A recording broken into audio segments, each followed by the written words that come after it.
نحمده ونصلي على رسوله الكريم اما بعد فاعوذ بالله من الشيطان الرجيم بسم الله الرحمن الرحيم رب اشرح لي صدري ويسر لي امري واحلل عقدة من لساني يفقهوا قولي۔ آج ہم انشاءاللہ پڑھیں گے بیوہ کی خدمت کے بارے میں۔ کچھ حدیثیں ہم نے پڑھی تھی، وہیں سے آگے ہم کنٹینیو کریں گے۔ عبداللہ بن ابی اوفا فرماتے ہیں کہ رسول کریم صلی اللہ علیہ وسلم کثرت سے اللہ تعالیٰ کا ذکر کرتے، لا یعنی گفتگو نہ کرتے۔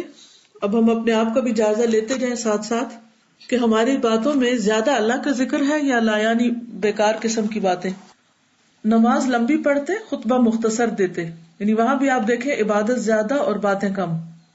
نیز بیواؤں اور مسکینوں کے ساتھ ان کی ضرورت پوری کرنے کے لیے جانے میں کوئی تکبر محسوس نہیں کرتے تھے۔ عام طور پر معاشرے کے جو ایسے افراد ہوتے ہیں جن کا کوئی سٹیٹس نہیں ہوتا تو لوگ ان سے میل جول پسند نہیں کرتے۔ بعض لوگ تو اپنے رشتہ داروں کو بھی ڈس اون کر دیتے ہیں، کسی سے تعارف ہی نہیں کراتے اگر وہ غریب ہو۔ لیکن نبی صلی اللہ علیہ وسلم کا اخلاق اتنا بلند تھا کہ وہ ایسے لوگوں کے ساتھ چلتے، اور اگر ان کی کوئی ضرورت ہوتی یا ان کی کوئی مشکل ہوتی تو اس کو حل کرنے کے لیے بنفس نفیس تشریف لے جاتے۔ تو اس سے ہمیں ایک طرف اخلاق نبوی کا پتہ چلتا ہے اور دوسری طرف ہمارے لیے بہترین رہنمائی ہے کہ انسان کو اس دنیا میں کس طرح رہنا چاہیے۔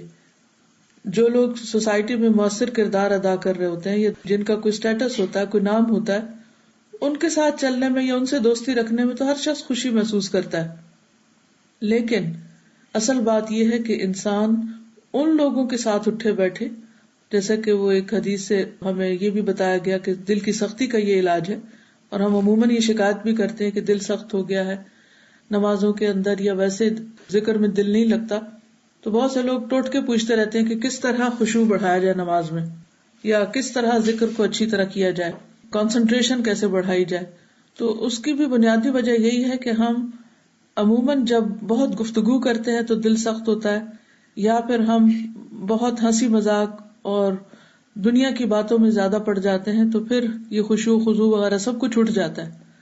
لیکن جو شخص غور و فکر کرے، اللہ کا ذکر کرے اور فضول باتیں نہ کرے، اور اپنے عملی زندگی میں اپنے سے کم درجے کے یا محروم طبقات کی خبرگیری کرے، ان کی ضروریات کو پورا کرے، ان کے ساتھ جائے، ان کے بیچ میں بیٹھے، تو یقیناً دل بھی نرم ہوگا اور نمازوں کی کوالٹی بھی بہت اچھی ہو جائے گی۔ پھر یہ کہ نبی صلی اللہ علیہ وسلم صرف خود ضروریات کا دھیان نہیں رکھتے تھے بلکہ دوسروں کو بھی توجہ دلاتے تھے۔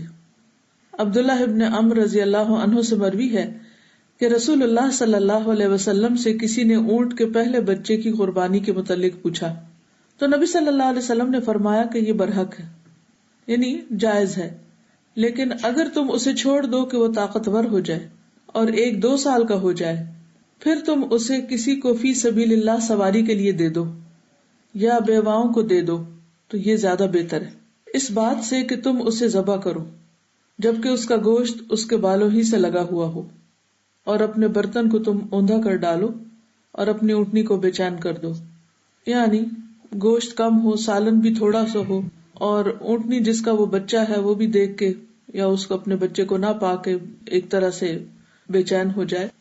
تو یہاں پر بنیادی طور پر اس حدیث سے جو چیز ہمیں پتہ چلتی ہے یا جو سیکھنے کی بات ہے وہ یہ کہ نبی صلی اللہ علیہ وسلم نے 2 کاموں کو ساتھ ساتھ ذکر کیا کہ جب اونٹ کا بچہ 2 سال کا ہو جائے تو اس وقت یعنی خوب جوان ہو تو پھر اسے فی سبیل اللہ سواری کے لیے دو، یعنی جو لوگ اللہ کے راستے میں نکل رہے ہیں، جہاد کے لیے جا رہے ہیں، ان کو دے دو، یہ بھی صدقہ ہے، یا بیواؤں کو دے دو، یعنی جن کا کوئی کمانے والا نہیں۔ تو اس سے آپ اندازہ لگائیں کہ جیسے دین کے کام کے لیے نکلنا ایک بہت نیکی اور اجر و ثواب کا باعث ہے، اسی طرح بیواؤں یتیموں کی خبرگیری کرنے کے لیے نکلنا بھی فی سبیل اللہ نکلنا ہے اور بہت اجر و ثواب کا باعث ہے۔ ایک اور بات جو اس حدیث سے پتہ چلتی ہے وہ یہ کہ نبی صلی اللہ علیہ وسلم صرف کسی کو حکم نہیں سنا دیتے تھے بلکہ یہ بھی بتاتے تھے کہ جو کام نہیں کرنا اس کے نہ کرنے میں نقصان کیا ہے، اور اس میں آپ نے ساری حکمتیں بیان فرمائی۔ تو اس سے جواب دینے کے بارے میں بھی ہمیں سیکھنے کو بہت کچھ ملتا ہے کہ اگر کوئی ہم سے دینی مسئلہ پوچھے تو صرف ہم یس اور نو میں یا حلال اور حرام کی ٹرمز میں بات نہ کریں، یا صرف ہاں کر لو یا نہ کرو۔ آپ یہ بھی تو فرما سکتے تھے کہ اچھا نہیں کرنا چاہیے، لیکن آپ نے یہ نہیں فرمایا، بلکہ آپ نے پوری وجہ بتائی. اس طرح سوال کرنے والے کا پورا اطمینان ہو گیا اور ہمیں بہت کچھ سیکھنے کو مل گیا.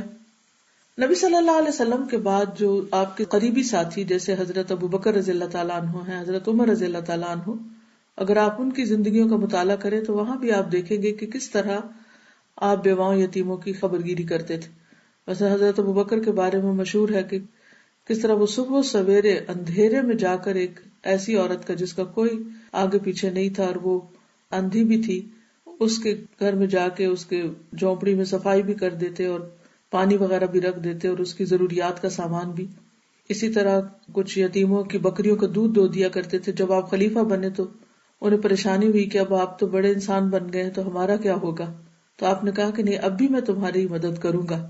تو اس سے صحابہ کی پرسنالٹی کے بارے میں بھی پتہ چلتا ہے کہ وہ صرف اپنی ذات میں ہی عبادت کرنے والے نہیں تھے یا صرف اپنے ہی آپ کے اندر رہنے والے نہیں تھے، بلکہ اپنے سے کمزور طبقات کی خبرگیری کرنے والے تھے اور ان کی بھی فکر کرنے والے تھے. ہم عام طور پر جب ایک کام شروع کرتے ہیں تو ہم کہتے ہیں ہمارے پاس دوسرے کے لیے وقت نہیں. ہاں، ایسا ہو بھی سکتا ہے کہ بعض اوقات وقت نہ ہو، لیکن ہمیں خیر کی باتیں دوسروں تک پہنچانے میں دیر نہیں لگانی چاہیے. خود بھی کریں اور ساتھ دوسروں کو بھی موٹیویٹ کریں. مکی صورتوں میں سے جو شروع میں صورتیں نازل ہوئی ہیں اس میں آپ دیکھیں ارأیت الذی یکذب بالدین فذلک الذی یدع الیتیم ولا یحض علی طعام المسکین. تو کتنی سخت وعید ہے، کتنی سخت وارننگ ہے ان لوگوں کے لیے جو یتیم کو دھکے دیں اور مسکین کو کھانا کھلانے کی ترغیب نہ دیں. تو ایسے جو نمازی ہیں ان کو بھی وعید سنائی گئی کہ نہ وہ نمازوں کا حق ادا کرتے ہیں. فویل للمصلین الذین هم عن صلاتهم ساہون الذین هم یراؤون ویمنعون الماعون. یہ اتنی زبردست خوبصورت صورت ہے جس میں عبادت اور خدمت خلق دونوں کو آپس میں ایک دوسرے کے ساتھ ساتھ دکھایا گیا کہ ان نمازیوں کے لیے تباہی ہے کہ جو دکھاوا کرتے ہیں، جو اپنی نمازوں سے غافل ہیں اور دکھاوا کرتے ہیں اور ضرورت کی چھوٹی سی چیز بھی نہیں دیتے. یعنی کسی ضرورت مند کو، یتیم ہو، مسکین ہو، بیوہ ہو، ان کی ضروریات کا خیال ہی نہیں ہے، اور جو عبادت کرتے ہیں وہ بھی کسی ڈھنگ کی نہیں ہے. تو ایسے لوگ اللہ تعالیٰ کو ناپسند ہیں. اس صورت اور ان احادیث کی روشنی میں ہم سب کو اپنے طرز عمل کا جائزہ لینا چاہیے، اور پھر ہم دیکھیں کہ ہمارے نبی صلی اللہ علیہ وسلم خود کیا کرتے تھے اور صحابہ کیا کرتے تھے. حضرت عمر کے بارے میں آتا ہے کہ وہ بھی بیواؤں کی بہت فکر کرتے تھے. آج ویسٹ میں جو سوشل سیکیورٹی کا سسٹم ہے، اس کی ابتدا حضرت عمر کے دور میں ہی ہوئی تھی، اور بیسیکلی وہیں سے یہ نظام لیا گیا تھا، انہی کے کردار سے متاثر ہو کر، کہ کس طرح حکومت کی سطح پر ایک تو نا انڈیویجولز کریں یا آرگنائزیشنز کریں، جیسے آپ اپنے گھر میں خاندان میں کرتے ہیں بیوہ یتیم کی مدد، پھر اسی طرح الہدا کے بیس پر ہم ان پروجیکٹس کو لے کے چلتے ہیں، اور پھر اسٹوڈینٹس انڈیویجولی بھی اپنے اپنے ایریا میں کچھ نہ کچھ کرتے ہیں. اور ایک یہ ہے کہ حکومت کی سطح پر اس کا انتظام ہو، یعنی بیواؤں یتیموں کی خبرگیری. تو یہ سب سے پہلے حکومتی سطح پر حضرت عمر رضی اللہ تعالیٰ عنہ نے باقاعدہ ایک نظام کے تحت یہ سب شروع کیا تھا. حضرت عمر کے بارے میں ملتا ہے کہ زید بن اسلم کہتے ہیں، وہ اپنے والد سے روایت کرتے ہیں کہ میں عمر بن خطاب کے ساتھ بازار گیا. عمر رضی اللہ عنہ سے ایک نوجوان عورت نے ملاقات کی اور عرض کیا، اے امیر المومنین، میرے شوہر کی وفات ہو گئی ہے اور چند چھوٹے بچے چھوڑ گئے. اللہ کی قسم اب نہ ان کے پاس بکری کے پائے ہیں کہ ان کو پکا لے، نہ اناج ہے، نہ دودھ کے جانور ہیں، یعنی بیسک نیڈز ہیں یہ انسان کی، روٹی سالن دودھ. مجھے ڈر ہے کہ وہ فقر و فاقہ سے ہلاک نہ ہو جائیں. میں خفاف بن ایما غفاری رضی اللہ عنہ کی بیٹی ہوں. میرے والد نبی صلی اللہ علیہ وسلم کے ساتھ غزوہ حدیبیہ میں شریک تھے. یہ سن کر عمر رضی اللہ عنہ ان کے پاس تھوڑی دیر کے لیے کھڑے ہوئے، آگے نہیں بڑھے. پھر فرمایا، مرحبا، تمہارا خاندانی تعلق تو بہت قریبی ہے، یعنی میں جانتا ہوں تم لوگوں کو. پھر آپ ایک بہت کبھی اونٹ کی طرف مڑے جو گھر میں بندھا ہوا تھا، اور اس پر 2 بوریاں غلے سے بھری ہوئی لاد دی، یعنی موٹا تازہ اونٹ اور 2 بوریاں غلہ. ان دونوں بوریوں کے درمیان روپیہ اور کپڑے بھی رکھ دیے، اور اس کی نکیل اس کے ہاتھ میں تھما کے فرمایا، اسے لے جاؤ، یہ ختم نہ ہوگا، اس سے پہلے ہی اللہ تعالیٰ تجھے اس سے بہتر دے گا. یعنی اس کے ختم ہونے کی بھی فکر نہ کرنا، اللہ پہ بھروسہ کرنا، اللہ تعالیٰ اس سے بھی بہتر انتظام فرمائے گا، کیونکہ اصل رازق تو اللہ ہے نا. تو جب حضرت عمر یہ سب کچھ کر رہے تھے تو ایک صاحب نے اس پر کہا کہ اے امیر المومنین، آپ نے اسے بہت زیادہ دے دیا. تو عمر رضی اللہ تعالیٰ عنہ سے ناراض ہوئے اور کہا، تیری ماں تجھے روئے، اللہ کی قسم اس عورت کے والد اور اس کے بھائی جیسے اب بھی میری نظروں کے سامنے ہیں. یعنی یہ لوگ کس قدر دین کی خدمت کرنے والے تھے کہ ایک مدت تک ایک قلعے کے محاصرے میں وہ شریک رہے اور آخر اسے فتح کر لیا. پھر ہم صبح کو ان دونوں کا حصہ مال غنیمت سے وصول کر رہے تھے. یعنی یہ وہ لوگ ہیں کہ جنہوں نے دین کی بے پناہ خدمت کی ہے اور آج وہ دنیا میں موجود نہیں، تو ہمارا فرض بنتا ہے کہ ہم ان کے بچوں کی دیکھ بھال کریں، یا ان کی بیوہ کی یا بیٹی کی یا جو بھی. تو یہ ہے دراصل اسلامی اخلاق. اور وہ جسے کہتے ہیں نا کہ مومن ایک جسم کی طرح ہوتے ہیں کہ ایک حصے کو اگر تکلیف ہو تو دوسرا حصہ بھی تڑپ اٹھتا ہے. تو اسی طرح ہر مومن کے اوپر یہ لازم ہے کہ وہ اپنے آس پاس کی فکر کرے اور دوسروں کی ضروریات کا خیال رکھے، اور اسی سے وہ اسلامی روح جو ہے اور اسلامی بھائی چارہ جو ہے وہ جنم لیتا ہے. جب ہر شخص اپنی اپنی ذات میں گم ہے اور اس کو اپنے ہی مسئلے پڑے ہوئے ہیں اور وہ صرف خود ہی سمجھتا ہے کہ میں ہی سارے اپنے مسائل حل کر لوں گا، اور باہمی ایک دوسرے کے ساتھ تعاون یا کوآپریشن نہیں ہوتی، تو پھر اس معاشرے کے اندر سرد مہری اور بے چینی اور بد اخلاقی اور بہت دوسری اخلاقی برائیاں جو ہیں وہ پیدا ہو جاتی ہیں. تو اس لیے ہم سب کو اس بات کا خیال رکھنا چاہیے کہ ہم اپنا حصہ کس طرح ادا کر رہے ہیں. عمر بن میمون نے بیان کیا کہ میں نے عمر بن خطاب رضی اللہ عنہ کو زخمی ہونے سے چند دن پہلے مدینہ میں دیکھا. عمر رضی اللہ عنہ نے فرمایا، اگر اللہ تعالیٰ نے مجھے زندہ رکھا تو میں عراق کی بیوہ عورتوں کے لیے اتنا کر دوں گا کہ پھر میرے بعد وہ کسی کی محتاج نہیں رہیں گی. راوی نے بیان کیا کہ ابھی اس گفتگو پر چوتھا دن ہی آیا تھا کہ حضرت عمر زخمی کر دیے گئے. یعنی حضرت عمر رضی اللہ تعالیٰ عنہ کے اس معاملے میں، یعنی عوام کی ضروریات پوری کرنے کے معاملے میں ابھی مزید منصوبے بھی تھے، لیکن اس سے پہلے وہ دنیا سے رخصت ہو گئے. یعنی ایک اسلامی حکمران جو ہوتا ہے وہ صرف لوگوں کو نماز ہی نہیں پڑھاتا یا لوگوں کو اخلاقی تربیت ہی نہیں دیتا، بلکہ ان کے اندر باہمی ہمدردی کے جذبات بھی پیدا کرتا ہے، اور صرف جذبات ہی نہیں پیدا کرتا بلکہ کام بھی کر کے دکھاتا ہے. یعنی ایسے پریکٹیکل منصوبے بناتا ہے کہ جس سے دوسرے خود کفیل ہو سکے.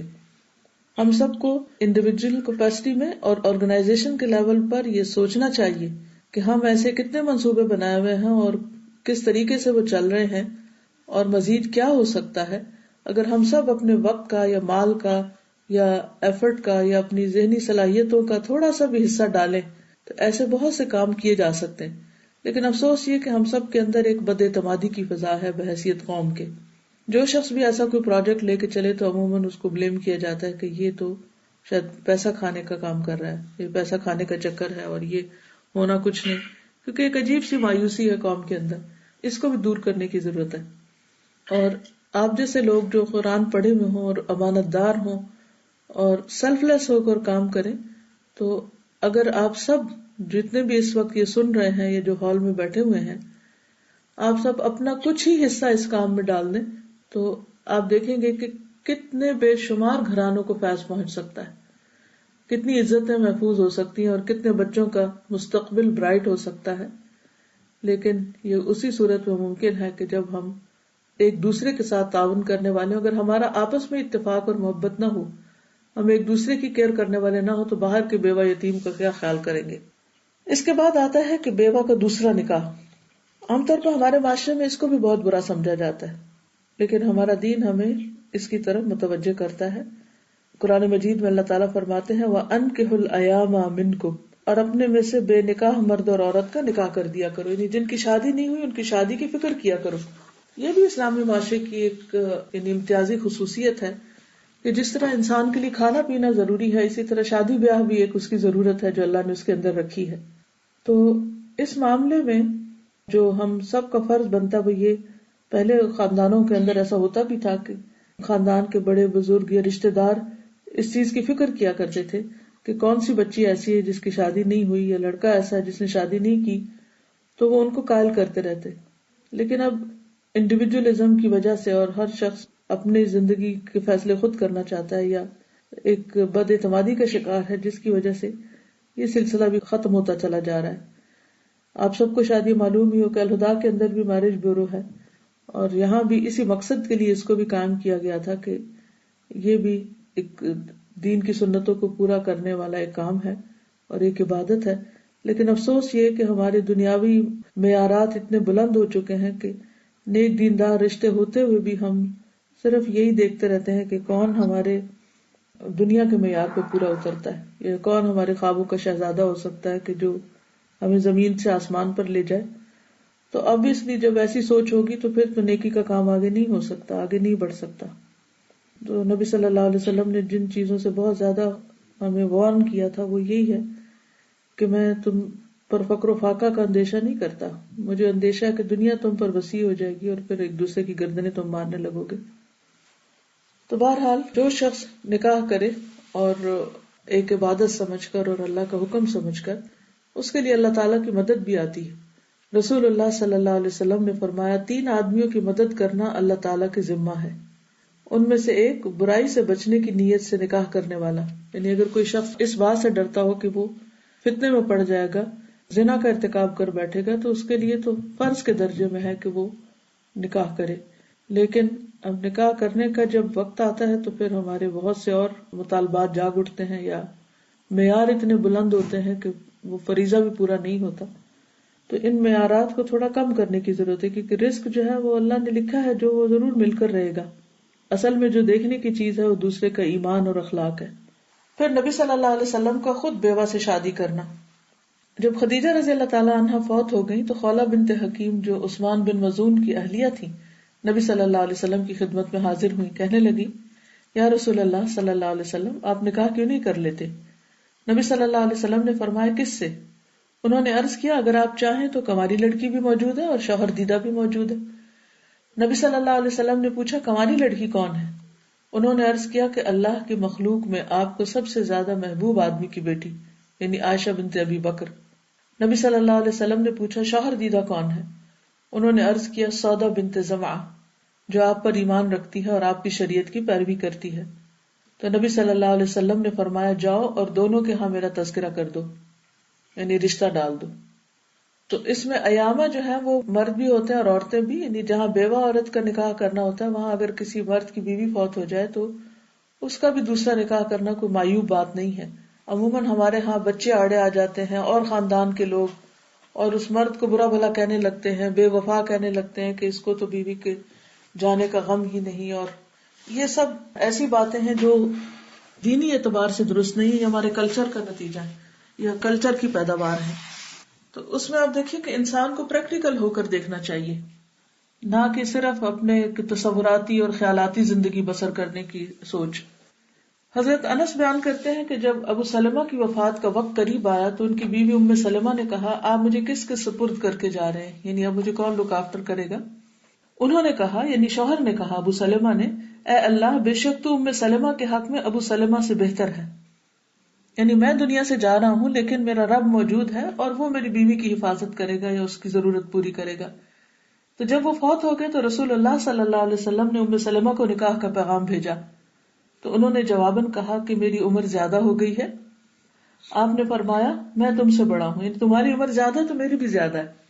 تمہارے بچے اللہ اور اس کے رسول کے سپرد، کیونکہ انہیں فکر تھا کہ میرے بچے بھی ہیں، انہیں کون دیکھے گا اگر میں نکاح کر لوں، کیونکہ بیوہ عورت عام طور پر اسی وجہ سے نکاح نہیں کر پاتی.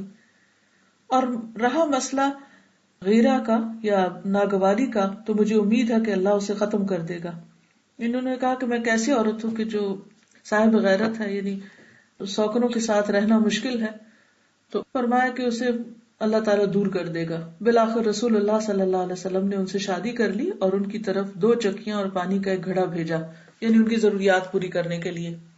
پھر اسی طرح حضرت جابر کے بارے میں آتا ہے کہ کس طرح انہوں نے اپنی بہنوں کی تربیت کے لیے خود حالانکہ کنوارے تھے لیکن بیوہ عورت سے شادی کی تھی.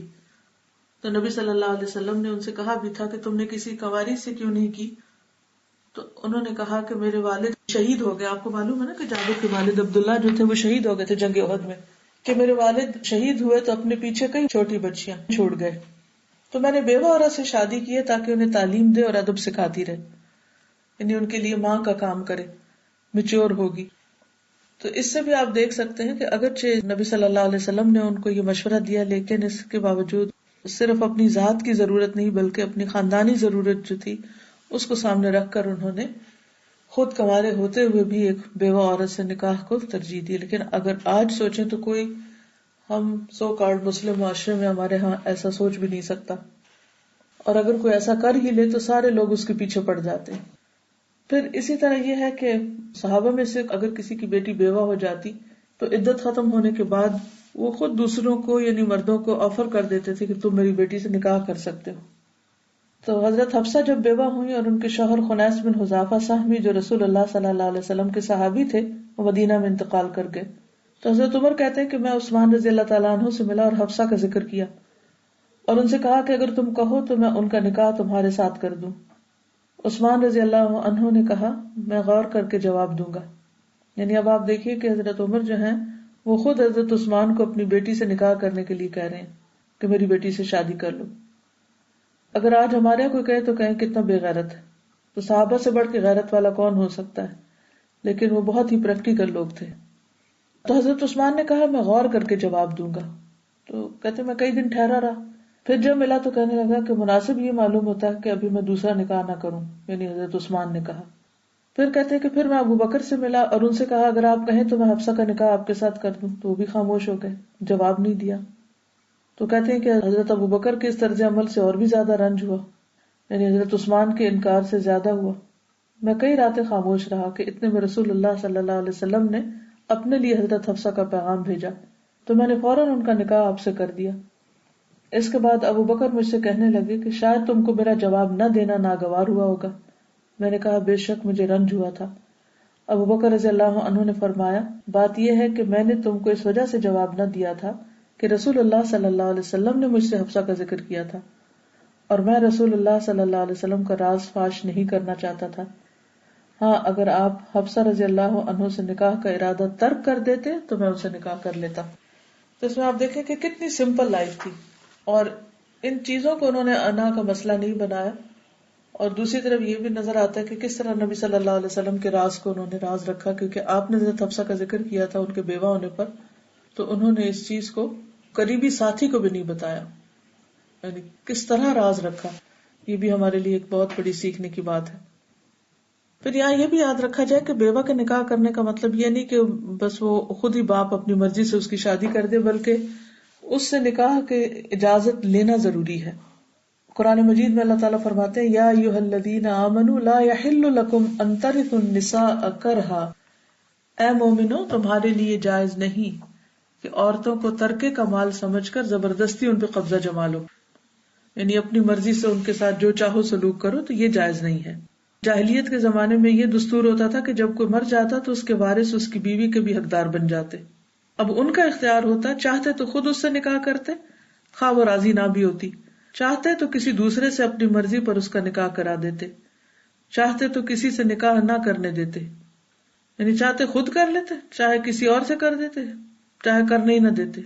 یہ میت کے وارث اس عورت پر عورت کے وارثوں سے زیادہ حق رکھتے تھے، تو اس لیے اس چیز سے منع کر دیا گیا کہ اس بات کی اجازت نہیں ہے. اور کماری کی نسبت بیوہ عورت کو زیادہ اختیار دیا گیا کہ وہ اپنے بارے میں بات کر سکے. نبی صلی اللہ علیہ وسلم نے فرمایا شادی شدہ عورت اپنے نفس کی اپنے ولی سے زیادہ حقدار ہے، یعنی ولی سے زیادہ وہ خود اپنا فیصلہ کر سکتی، اور باکرہ نوجوان عورت سے اس کے نفس کے بارے میں اس کا باپ اجازت طلب کرے گا، یعنی باپ پوچھے گا کنواری لڑکی سے، اور اس کا خاموش رہنا اس کی طرف سے اجازت ہے. لیکن جو بیوہ ہے وہ منہ سے بول کر کہے گی کہ ہاں اسے کرنا یہ نہیں، اپنی کھل کے رائے دے گی. اگرچہ کنواری لڑکی بھی کھل کے رائے دے سکتی ہے لیکن عام طور پر نہیں دیتی، تو بیوہ عورت کو نسبتاً زیادہ حق حاصل ہے اپنی رائے کے اظہار کا. پھر اسی طرح نبی صلی اللہ علیہ وسلم نے ایک بیوہ کو فسخ نکاح کا اختیار بھی دیا تھا. عبد الرحمن بن یزید سے مروی ہے کہ ایک شخص جس کا نام خزام تھا اس نے اپنی بیٹی کا نکاح کسی سے کر دیا. اسے یہ رشتہ پسند نہ تھا اور وہ پہلے سے شوہر دیدہ تھی، یعنی بیوہ تھی. وہ نبی صلی اللہ علیہ وسلم کے پاس آئی اور اس بات کا آپ سے ذکر کیا، یعنی اس نے آ کر آپ کو بتایا، تو آپ نے ان کے والد کے اس نکاح کو رد فرما دیا اور انہوں نے ابو لبابہ بن عبد المنذر سے نکاح کر لیا، یعنی زبردستی کی گئی تھی اس وجہ سے. اچھا، تو آج کے اس لیسن میں اگر کوئی سوال ہے آپ کے ذہن میں تو آپ کر سکتے ہیں، یا کوئی کمنٹ کرنا چاہیں تو. السلام علیکم میم، یہ جو آپ نے ابھی لاسٹ میں واقعہ بیان کیا ہے، تو اس میں جو انہوں نے کسی اور سے نکاح کر لیا کیونکہ ان کا زبردستی نکاح کرایا گیا تھا، تو اس میں کوئی عدت تھی؟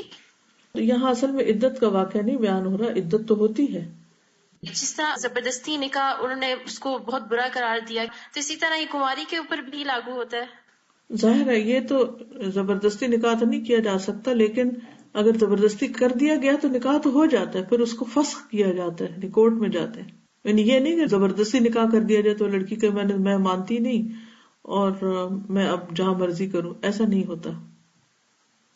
جی استاذہ، اور یہ بہت اچھا لگا کہ کتنا زیادہ عورتوں کو حقوق دیے گئے تھے کہ وہ پسند نہیں کر رہی تو بتا دیا، اور کتنا آسان معاشرہ تھا بالکل کہ بیوہ کی شادی ہو رہی ہے اور شادی شدہ اگر اس طرح نہیں رہنا چاہ رہی تو ان کا بھی، اور کس طرح خود ماں باپ بھی آفر کر رہے ہیں، جبکہ ہمارے معاشرے میں یہ تمام چیزیں نہیں ہیں، بالکل اس کے الٹ ہے۔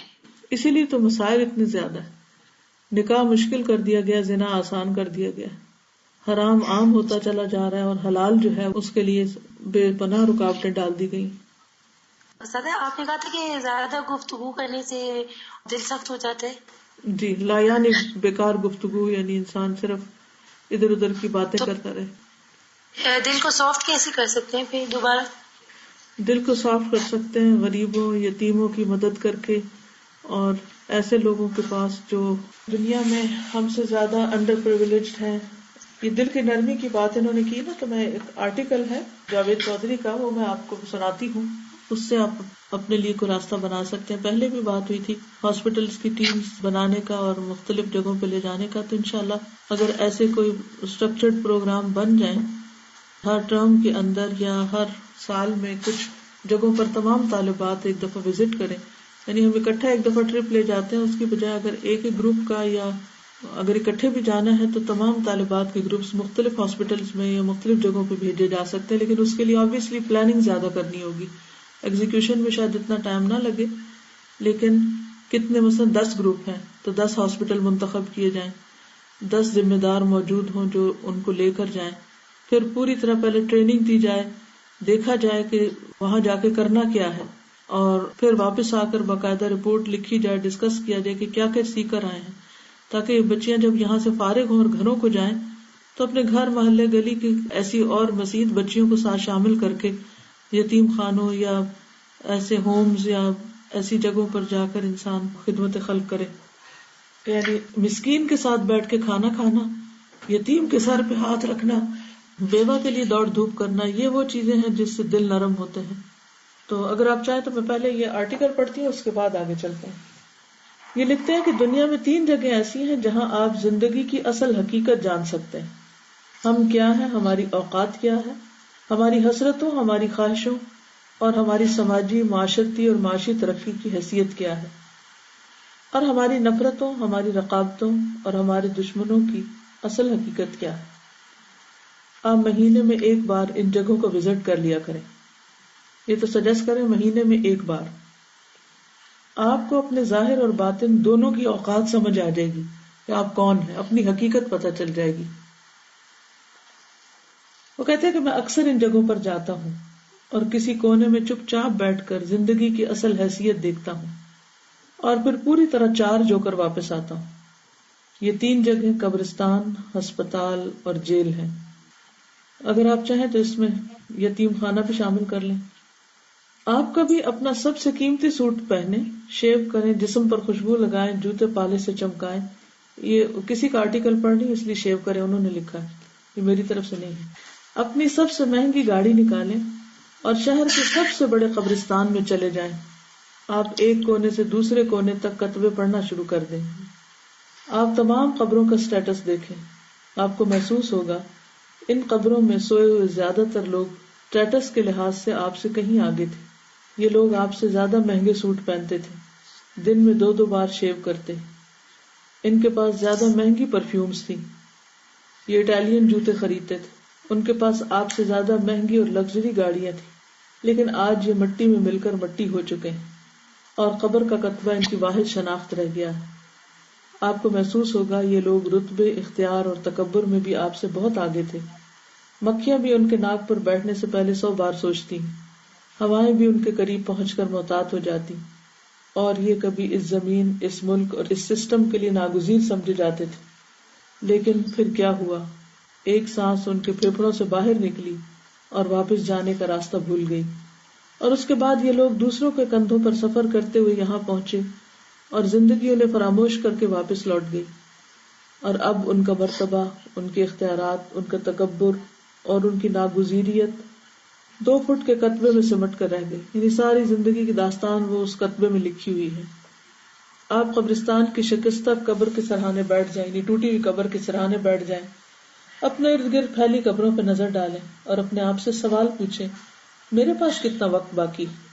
آپ کو اس سوال کے جواب میں تاریکی، سناٹا اور بے بسی کے سوا کچھ نہیں ملے گا. آپ اسی طرح کبھی کبھی ہسپتالوں کا چکر بھی لگا لیا کریں. آپ کو وہاں اپنے جیسے سینکڑوں ہزاروں لوگ ملیں گے. یہ لوگ بھی چند دن، چند گھنٹے پہلے تک آپ کی طرح دوڑتے، بھاگتے، لپکتے اور شور مچاتے انسان تھے. یہ بھی آپ کی طرح سوچتے تھے کہ یہ زمین پر ایڑی رگڑیں گے تو تیل کے چشمے پھوٹ پڑیں گے. ان کا بھی خیال تھا کہ یہ پاؤں مار کر زمین دہلا دیں گے، اور ان کو بھی یہ گمان تھا کہ دنیا کا کوئی وارث، کوئی جراثیم، کوئی دھاگ انہیں نقصان نہیں پہنچا سکتی. لیکن پھر ایک دن زندگی ان کے لیے عذاب بن گئی. ان کے پاؤں، ان کے ہاتھ، ان کی آنکھیں، ان کے کان، ان کا جگر، ان کا دل، دماغ، ان کے گردے ان کے ساتھ بے وفائی کر گئے، اور یہ اپنے ٹھنڈے گرم محلوں سے نکل کر ہسپتال کے بدبودار کوریڈورز کے مسافر بن گئے.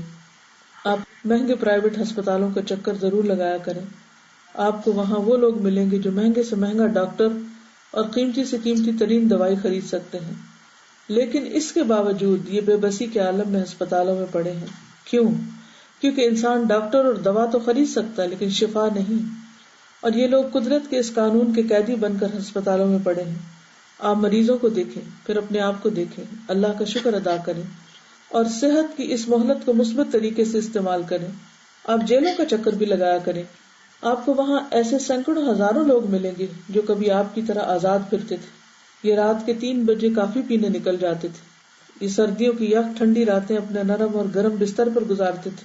لیکن یہ کسی دن اپنے حیوانی جذبے کے بہکاوے میں آ گئے، یہ کسی کمزور لمحے میں بہک گئے، اور تیش میں، عیش میں یا پھر خوف میں ان سے کوئی ایسی غلطی سرزد ہو گئی جس کی پاداش میں یہ لوگ سلاخوں کے پیچھے پہنچ گئے، اور یہ اب جیل کے معمول کے مطابق زندگی گزارنے پر مجبور ہے. یعنی اپنی مرضی سے نہیں، جیل کے ٹائم ٹیبل کے مطابق. آپ سزائے موت کے قیدیوں سے بھی ضرور ملیں. آپ ان سے مل کر محسوس کریں گے، ہم اپنی انا کو گنے کے رس کا ایک گلاس پلانے کے لیے، ہم 1 منٹ کے لیے اپنے ناک کو دوسروں کی ناکوں سے بلند رکھنے کے لیے، اور ہم دوسروں کی ضد کو کچلنے کے لیے بعض اوقات ایسی غلطی کر بیٹھتے ہیں کہ موت بھی ہم پر ترس کھانے سے انکار کر دیتی، اور ہم جیل کی سلاخیں پکڑ کر اور اللہ سے معافی مانگ مانگ کر دن کو رات اور رات کو دن میں ڈھلتا ہوا دیکھتے ہیں، لیکن ہماری سزا پوری نہیں ہوتی. آپ جیل کے قیدیوں کو سلاخوں کے پیچھے کھڑے ہو کر اپنی بیویوں کو حسرتوں سے دیکھتے ہوئے دیکھیے. آپ ان کی کانپتی ہوئی ان انگلیوں کو دیکھیے جو اپنے بچوں کے لمس کو ترس گئی. آپ ان کے بے قرار پاؤں دیکھیے جنہیں آزادی کا احساس چکھے ہوئے برسوں بیت گئے. آپ ان کی آنکھوں میں تیرتے ہوئے ان رت جگہوں کی، رت جگہ ہوتا ہے رات کو جاگنا، آپ ان کی آنکھوں میں تیرتے ہوئے ان رت جگہوں کی فصلیں بھی دیکھیے جنہوں نے اپنی غلطی، اپنی کوتاہی اور اپنے جرم پر معافی مانگ مانگ کر اگائی ہیں، لیکن قدرت یہ فصل کاٹنے پر راضی نہیں ہو رہی. آپ ان لوگوں کو دیکھیے، اپنے اوپر نگاہ ڈالیے اور پھر یہ سوچئے آپ پر بھی دن میں ایسے سینکڑوں ہزاروں کمزور لمحے آتے ہیں. آپ بھی لالچ کے بہکاوے میں آتے ہیں، آپ بھی غرور اور تکبر کے ماؤنٹ ایوریسٹ پہ چڑھ جاتے ہیں، آپ بھی رکابت کے نغمے میں آ کر دوسروں کی زندگیوں کو کھیل بنا لیتے ہیں، آپ بھی غیرت کے سیراب میں الجھ کر دوسروں کا خون پینے کا فیصلہ کرتے ہیں، آپ بھی دوسروں کے مال کو اپنے بنانے کا منصوبہ بناتے ہیں. لیکن کوئی نادیدہ ہاتھ، کسی دوست کی کوئی نصیحت، حالات کی کوئی مہربانی آپ کو روک لیتی، آپ باز آ جاتے ہیں. اور یہ بھی ہوتا ہے قدرت آپ پر خاص مہربانی کرتے ہوئے آپ کی خامیوں، آپ کی کوتاہیوں، آپ کی غلطیوں، آپ کے گناہوں اور آپ کے جرائم پہ پردہ ڈال دیتی ہے. یہ آپ کو گواہیوں، ثبوتوں، قانون اور کچہریوں سے بچائے رکھتی. لیکن آپ قدرت کی اس مہربانی کو اپنی چالاکی، اپنا کمال سمجھتے ہیں. آپ یہ سمجھ بیٹھتے ہیں کہ آپ چاز سوراج ہیں جسے اللہ نے قانون کی آنکھوں میں خاک جھونکنے کے لیے دنیا میں بھیجا، اور دنیا کا کوئی قانون، کوئی ضابطہ آپ کو پکڑ نہ سکے گا. آپ کو قبرستانوں، ہسپتالوں، جیلوں میں بے گناہ معصوم اور انتہائی شریف لوگ بھی ملیں گے. یہ لوگ کبھی کوئی ضابطہ اصول نہیں توڑتے تھے. یہ اس قدر محتاط لوگ تھے کہ یہ آب زمزم بھی ابال کے پیتے تھے. یہ دودھ، دہی اور مکھن کے لیے بھی اپنی بھینسیں پالتے تھے. دیسی مرغی کا شوربہ پیتے. یہ ہمیشہ رات 9 بجے سو جاتے، صبح 5 بجے اٹھ جاتے، اور ان سے پوری زندگی کوئی بے اعتدالی، کوئی غفلت سرزد نہیں ہوئی. آپ ایسے لوگ بھی دیکھیں گے جو آرام سے اپنے گھروں میں سوئے ہوئے تھے، جو اپنی لین میں گاڑی چلا رہے تھے یا فٹ پاتھ پر اپنی سمت میں جا رہے تھے، اور آپ کو ایسے لوگ بھی ملیں گے جنہوں نے پوری زندگی قانون کا احترام کیا تھا. یہ تھانے کے سامنے گزرتے ہوئے سر جھکا لیتے تھے اور نیلی پیلی ہر قسم کی یونیفارم میں کو سلام کر کے آگے بڑھ جاتے، جو دوسری جنگ عظیم کے دوران بننے والے قوانین کا بھی احترام رکھتے تھے، اور جنہوں نے آج بھی سائیکل پر بتی لگوا رکھی تھی. لیکن یہ لوگ کچھ دوسرے کیے ہوئے جرائم میں محبوس ہو گئے، یعنی قید میں آ گئے. یہ بے گناہ ہونے کے باوجود قانون کے نہ کھلنے نہ ٹوٹنے والے دانتوں میں پھنس گئے. آپ کو ایسے لوگ بھی ملیں گے جو کھیرا کاٹنے سے پہلے ڈیٹول سے دھوتے تھے، لیکن یہ لوگ بھی ہسپتال کے مہمان بن گئے، مستقل مہمان. اور ایسے لوگ بھی جو فٹ پاتھ پر دوسروں کی موت کا نوالہ بن گئے، جو کسی آوارہ گولی کا نشانہ بن گئے یا ان کے سر پر کوئی طیارہ آ گرا. آپ ان لوگوں کو بھی دیکھیے اور اس کے بعد اپنے اوپر نگاہ ڈالیے اور پھر سوچئے یہ طیارہ آپ پر بھی گر سکتا ہے. دوسری لین سے کوئی گاڑی اڑ کر آپ کے موٹر سائیکل آپ کی گاڑی پہ بھی گر سکتی، اور ڈاکٹر اچانک آپ کو کینسر کا مریض ڈکلیئر کر سکتے ہیں، یا پھر آپ کے دل کے اندر بھی اچانک درد کی ایک لہر دوڑ سکتی اور آپ کو کلمہ تک پڑھنے کی مہلت نہیں ملتی. یہ سب کچھ ہمارے ساتھ ہو سکتا ہے، یہ ہم بھی ہو سکتے ہیں. لہٰذا آئیے اللہ تعالیٰ کا شکر ادا کریں اور اس مہلت اللہ تعالیٰ کی اس مہربانی پر اس کا شکریہ ادا کریں، اور کبھی کبھی جیلوں، ہسپتالوں اور قبرستانوں میں بھی 1 گھنٹہ گزار لیا کریں، کیونکہ یہ 3 جگہیں ایسی ہیں جہاں گئے بغیر ہمیں زندگی کی اصل حقیقت، اپنے اوقات اور اللہ تعالیٰ کی مہربانیوں کا اندازہ نہیں ہو سکتا. تو خلاصہ یہی ہے کہ انسان کو پڑھنے پڑھانے کے علاوہ کچھ نہ کچھ وقت ایسا نکالنا چاہیے کہ جس میں ایسی جگہوں پر بھی جا کر دیکھے تاکہ قرآن کو مزید ریلیٹ کر سکے اپنی لائف سے. تو اللہ تعالیٰ سے دعا ہے کہ وہ ہمیں عمل کی توفیق عطا فرمائے، اور مجھے امید ہے آپ کی کلاس انچارجز، کورس انچارجز جو یہاں بیٹھے ہیں وہ ضرور ہیلتھ کیئر جو شعبہ ہے ہمارا اس کے ساتھ مل کے کوئی ایک ایسی پلاننگ بنائیں گے کہ جس میں کورس کے دوران بچیوں کو ایک دفعہ ان جگہوں کو وزٹ کرایا جائے. یہ پلان میں شیئر کرنا چاہوں گی کہ انشاءاللہ یہ نیکسٹ جو کمنگ ٹیوزڈے ہے اس کو حدیث کورس جو ہے اس کو ہم لے کر جا رہے ہیں کنٹونمنٹ ہاسپٹل، اور تقریباً 80 کے قریب طالبات ہیں. ان لوگوں کی کچھ 8-10 دن پہلے ایک ورکشاپ کی تھی جس میں ان کو تیاری کرا دی گئی تھی کہ عادت انہوں نے کیسے کرنی ہے، اور یہ لوگ پریپیئر کر چکے ہیں. پرسنل کارڈز بنائے ہیں ان لوگوں نے پیشنٹس کو دینے کے لیے، اور انہوں نے وہاں کیسے بہیو کرنا ہے ان کے لیے ایک چیک لسٹ بنائی گئی ہے جس کو یہ لوگ خود واپس آ کے فل کریں گے. اور انشاءاللہ تعالی امید ہے کہ اس کے علاوہ بھی اس سے مزید مقاصد ہم حاصل کر سکیں گے اس وزٹ سے، کیونکہ ڈاکٹرز کے ساتھ ہم ایک چھوٹی سی سیٹنگ بھی کرنا چاہ رہے ہیں جس میں ہم الہدا کو انٹروڈیوس کرائیں گے انشاءاللہ، اور اس کے ساتھ پھر یہ کہ تھوڑی سی ٹاک بھی کسی 5-10 منٹ کی ان کو دیں گے انشاءاللہ. ڈاکٹر روبینہ ہمارے ساتھ ہوں گی، اور یہاں سے انچارجز جو ہیں یہ سب ساتھ جائیں گے، اور اس کے علاوہ انشاءاللہ اپنے پروڈکٹس لے کے جائیں گے، اور اس کے علاوہ ہم ان کے لیے گفٹس بھی لے کے جائیں گے ہاسپٹل کے MS کے لیے. آیت شفا کا کارڈ آج ہی آیا ہے جس کا بہت دیر سے انتظار تھا الحمدللہ، تو یہ بھی ہم ان کے لیے گفٹس کے طور پہ لے کے جائیں گے. اور بلکہ میں یہ چاہوں گی کہ یہ کارڈ ایک آج سب لے کر کسی نہ کسی کو گفٹ کریں، کیونکہ اللہ نے ہمیں جو صحت دی ہے اس کے شکرانے کے طور پر کوئی بھی آپ کے آس پاس ایسا مجبور تکلیف میں انسان ہو تو قرآنی آیات کے ذریعے اس کا علاج کا جو ہم پیچھے پڑ چکے ہیں اس کا عملی ثبوت دیں. جی، اور استاذہ اس کے ساتھ پیشنٹس کے لیے ایک چھوٹا سا گفٹ پیک بھی بنایا جس میں ہم ایک فروٹ رکھیں گے، کھجور رکھیں گے، اور دودھ کا ایک پیکٹ رکھیں گے انشاءاللہ. اسی کے اندر اگر یہ آیات شفا والا کارڈ بھی ہو جائے. یہاں سے آپ کی باقی اسٹوڈینٹس سے اپنی طرف سے ایک گفٹ بھیج سکتی ہیں، یعنی ڈونیٹ کر سکتی ہیں جو ان کے بہاف پر ان کو دے دیا جائے.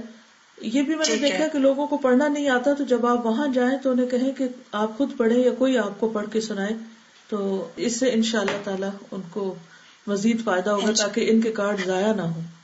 انشاءاللہ. استاذ آپ دعا بھی کیجیے گا کہ اللہ تعالیٰ بہت بابرکت بنائے اس کام کو اور پرماننٹ بیسس پر یہ ایک حصہ بن جائے، کیونکہ اب ہم نے میرا جینا میرا مرنا میں صرف سبجیکٹ کے طور پر نہیں بلکہ عمل کے لیے، کیونکہ یہاں ہم جو کچھ بھی علم حاصل کرتے ہیں وہ عمل کے لیے، تو اللہ تعالیٰ ہمیں عملی میدانوں میں قدم رکھنے کی توفیق عطا فرمائے.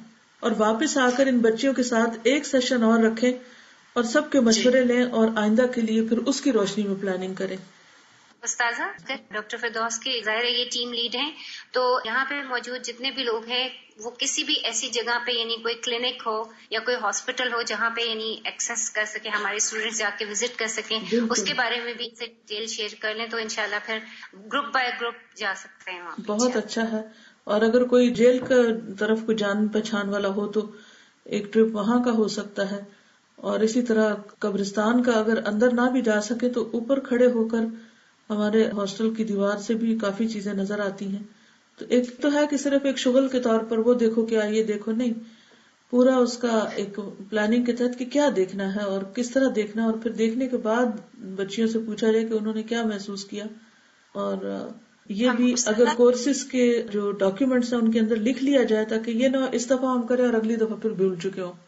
یہ ہر سال ہو، جب بھی یہ کتاب پڑھائی جائے یا قرآن مجید میں اس طرح کی آیات آئیں تو پورے سال کا اگر انسٹیٹیوٹ کیلنڈر بنا لے کہ کب کس موسم میں کس ہفتے میں کہاں جانا ہے. اور دوسرا میں چاہ رہی تھی ڈاکٹر فردوس کی اگر ایک وہ لگ جائے کوئی آئی کیمپ یا جو پور پیشنٹس کے لیے کہیں پر کسی کچی بستی میں فری کلینک لگ جائے جیسے پچھلے سال بھی کیا گیا تھا.